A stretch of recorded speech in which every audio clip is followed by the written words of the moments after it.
Gođi preporučuju gljikovitу rošlinu, która liči i najčešći horoti.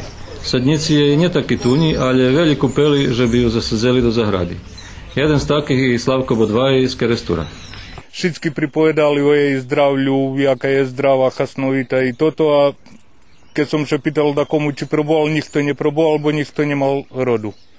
I kus po kus som počal se interesovať prek internetu, prek tých sredstvoch informisanja i raz na emisiji zo Zlatko Ramać co pravil u Subotici, doznal som za Azunion za Subotici, ktorí proizvoda rošliny, ktorí dávajú i rodu.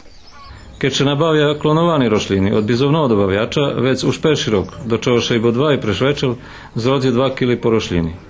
Drugi rok od 3,5, a treći rok 7 kg. Posle 4-5 rokov to prek 10 kg rodu po rošlini bi bilo. Rošlina nie vymáha okrem nedopatranja, okrem zaljevanja u perših 2 rokoch i zimskого orezovanja. Plodi može sviži, ali umereno, potim osušeni i prerobeni do soku abo mađunu. Širšu reportažu o tej rošlini možete opatriti u našej emisiji Dobri večer Vojvodino 20. avgusta.